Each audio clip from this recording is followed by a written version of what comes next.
श्री लक्ष्मी नारायण की जय। चैत कृष्ण पक्ष की पाप मोचनी एकादशी व्रत कथा। धर्मराज युधिष्ठिर कहने लगे, हे भगवान, आपने फाल्गुन शुक्ला एकादशी का महत्व बतलाया।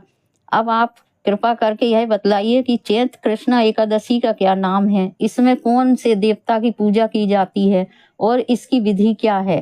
श्री कृष्ण भगवान बोले, हे राजन, एक समय राजा मानधाता ने लोमेश ऋषि से यही प्रश्न किया था। तब उन्होंने उत्तर दिया कि राजन, इस एकादशी का नाम पाप मोचनी एकादशी है। अब मैं तुमसे इसकी पौराणिक कथा कहता हूँ, ध्यान पूर्वक सुनो। कथा। प्राचीन समय में कुबेर का चैतरथ नामक एक वन था।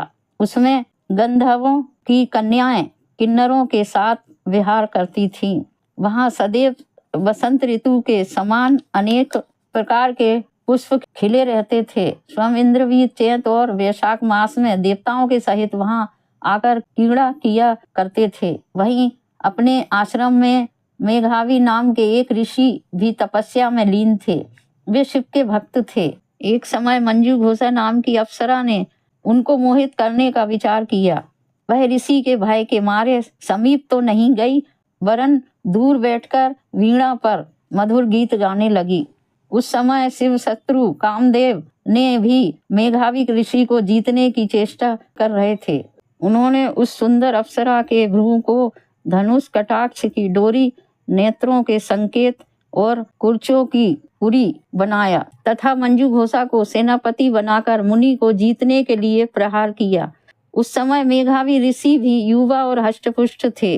मंजू घोषा ब्रह्म तेज से युक्त कामदेव जैसे सुंदर ऋषि को देखकर उनकी सुंदरता पर मुग्ध हो गई और अपने गीत तथा नृत्य कला द्वारा हाव भाव दिखाकर मुनि को रिझाने लगी और काम में पीड़ित मुनि का आलिंगन करने लगी।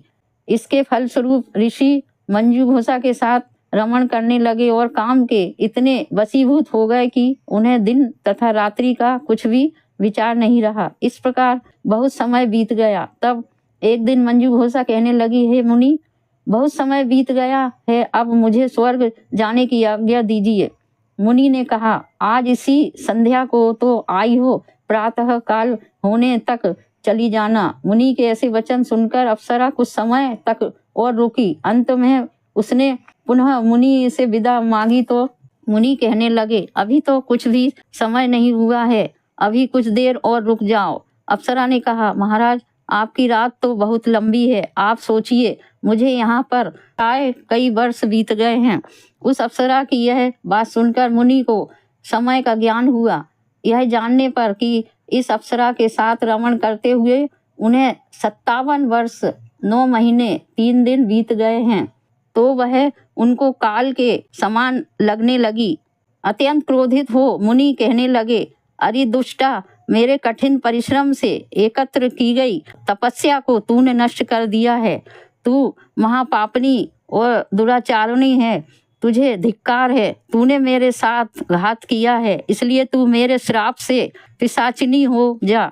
मुनि के श्राप से मंजू घोषा तत्काल पिशाचिनी हो गई और भयभीत होकर मुनि से प्रार्थना करने लगी, हे मुनि, इस श्राप का निवारण किस प्रकार होगा। अप्सरा के ऐसे दीन वचन सुनकर मुनि बोले, हे भद्रे, यद्यपि तूने मेरा बहुत अनिष्ट किया है, परंतु फिर भी मैं तुझे श्राप से छूटने का उपाय बतलाता हूँ।